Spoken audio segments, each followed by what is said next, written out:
Hi எல்லோருக்கும் வணக்கம். இன்னைக்கு ஒரு ஹெல்தியான பிரேக்ஃபாஸ்ட் காம்போ ரெசிபி தான் பார்க்க போறோம். இது செய்யறது ரொம்பவே சுலபம். டேஸ்ட்டும் சூப்பரா இருக்குங்க. ராகி பூரியும், ஆனியன் மசாலாவும் தான் ரெடி பண்ண போறோம். ராகி உடம்புக்கு ரொம்பவே நல்லது. குழந்தைங்களுக்கு மார்னிங் பிரேக்ஃபாஸ்ட்டா கூட குடுக்கலாங்க. ஆனியன் மசாலாவும் ரொம்ப சூப்பரா இருக்குங்க. வெங்காயமும் உடம்புக்கு ரொம்பவே நல்லது தான். வாங்க இப்ப இத எப்படி செய்யறதுன்னு வீடியோக்குள்ள போய் பார்க்கலாம்.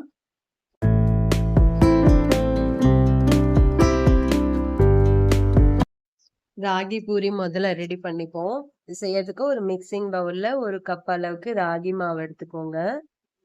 அதே கப்லயே கோதுமை மாவு எடுத்துக்கோங்க. மெஷரிங் கப் இல்லனாலும் பரவாயில்ல. வீட்ல இருக்க ஏதாவது ஒரு கப்ல அளந்துக்கோங்க.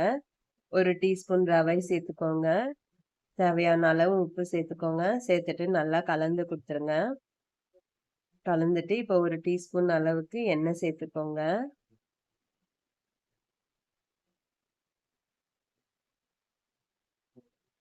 சேர்த்துட்டு அதையும் நல்லா கலந்து குடுத்துக்கோங்க. கலந்து குடுத்துட்டு தண்ணி சேர்த்துக்கோங்க. தண்ணி கொஞ்சம் கொஞ்சமா சேர்த்துக்கோங்க.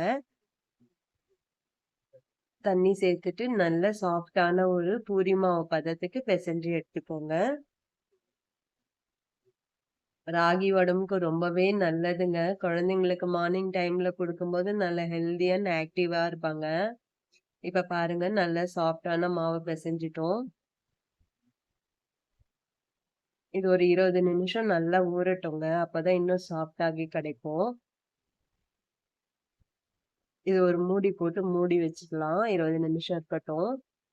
இப்ப 20 நிமிஷம் ஆகியிருக்கு. பாருங்க நல்லா சாஃப்ட் ஆகியிருக்கு. இதுல இருந்து ஒரு சின்னதா பால் சைஸ் அளவுக்கு மாவு எடுத்துக்கோங்க. கையிலேயே நல்லா உருட்டிட்டு பூரி கட்டையில வச்சு தேய்ச்சுக்கோங்க. ரொம்ப மெல்லிசாவும் தேய்ச்சிடாதீங்க. ரொம்ப கனமாவும் தேய்ச்சிடாதீங்க. இந்த அளவுக்கு திக்னஸ் இருந்தாதான் நல்லா வரும் பூரி. அடுப்புல எண்ணெய் நல்லா காஞ்சதும் மாவு சேர்த்துக்கோங்க. காயாம சேர்த்தோம்னா எண்ணெய் நிறைய குடிக்கும். அதே மாதிரி பூரி எழும்பியும் வராது. பாருங்க எவ்வளவு நல்லா சூப்பரா உப்பலா வருது பாருங்க. நம்ம நல்லா பிசைஞ்சிருக்கோம்.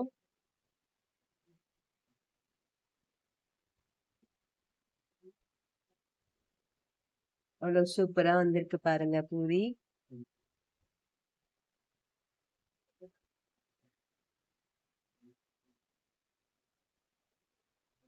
அவ்வளவுதான் சூப்பரான ராகி பூரி ரெடி ஆகிடுச்சு.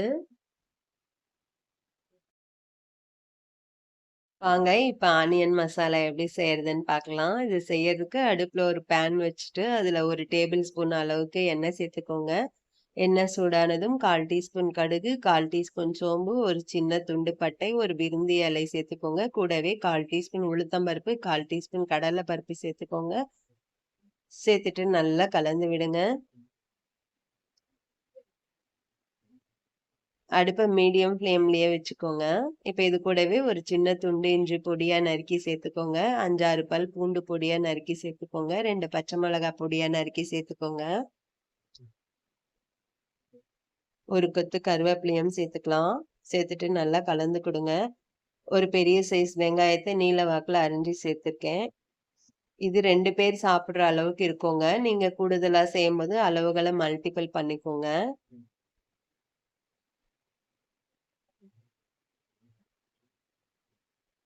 ஒரு காஞ்ச மிளகாய் 2ஆ கிள்ளி சேர்த்துக்கலாம். தேவையான அளவு உப்பு சேர்த்துட்டு மறுபடியும் நல்லா கலந்து கொடுங்க. வெங்காய நிறம் மாறிடக்கூடாதுங்க. 1/4 டீஸ்பூன் மஞ்சள் தூள் சேர்த்துக்கோங்க. சேர்த்துட்டு கலந்து விட்டுக்கோங்க. 1 டம்ளர் அளவுக்கு தண்ணி சேர்த்துக்கோங்க. தண்ணி நிறைய சேர்த்துட வேண்டாம். அந்த வெங்காயம் அந்த தண்ணியில வேகிறது அளவுக்கு தான் இருக்கணும். சேர்த்துட்டு நல்லா கலந்து கொடுத்துட்டு இந்த ஸ்டேஜ்ல உப்பு செக் பண்ணிக்கோங்க. அடுப்ப சிம்ல வச்சுட்டு மூடி போட்டு மூடிட்டு ஒரு 15 நிமிஷம் இதை வேக விடுங்க. லோ ஃப்ளேம்லயே குக் ஆகட்டும். வெங்காயம் நல்லா சாஃப்டா வெந்து கிடைக்கும். 15 நிமிஷம் ஆகியிருக்கு. பாருங்க சூப்பரா வெந்து நல்லா திக்காகி வந்திருக்கு. இப்போ ஒரு கப்ல 1 டேபிள் ஸ்பூன் அளவுக்கு கடலை மாவு சேர்த்துக்கோங்க. சேர்த்துட்டு 1/4 கப் அளவுக்கு தண்ணி சேர்த்து கட்டிகள் இல்லாம நல்லா கலந்து எடுத்துக்கோங்க. அடுப்ப லோ ஃப்ளேம்லயே வச்சுக்கோங்க. இப்ப இந்த கரைச்ச கடலை மாவ அதுல சேர்த்துருங்க. சேர்த்துட்டு நல்லா கலந்து கொடுங்க. கடலை மாவு சேர்த்துட்ட பிறகு ஒரு 3 நிமிஷம் மட்டும் கொதிக்க வச்சா போதுங்க. லோ ஃப்ளேம்லயே வச்சு 3 நிமிஷம் கொதிக்க விடுங்க. ரொம்ப நேரம் கொதிக்க விட வேண்டாம்.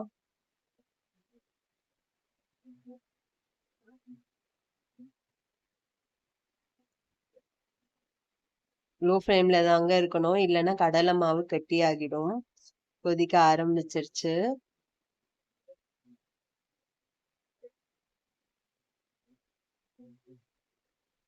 இப்ப கேஸ் ஆஃப் பண்ணிட்டு தேவையான அளவு கொத்தமல்லிய சேர்த்துக்கோங்க. அவ்வளோதாங்க சுவையான வெங்காய மசாலாவும் ரெடி பண்ணிட்டோம். காய்கறி இல்லன்னு தேட வேண்டிய அவசியம் இல்லங்க. சட்டுன்னு இத செஞ்சிரலாம். உருளைக்கிழங்கு மசாலா டேஸ்ட்லயே இருக்குங்க. செஞ்சு பாருங்க. டேஸ்ட்டும் சூப்பரா இருக்கும். செஞ்சு பார்த்துட்டு எப்படி வந்ததுன்னு கமெண்ட் பண்ணுங்க. வீடியோ பிடிச்சிருந்தா லைக் பண்ணுங்க, ஷேர் பண்ணுங்க. இன்னும் நீங்க cook with Sujini channel subscribe பண்ணலன்னா சப்ஸ்கிரைப் பண்ணிக்கோங்க.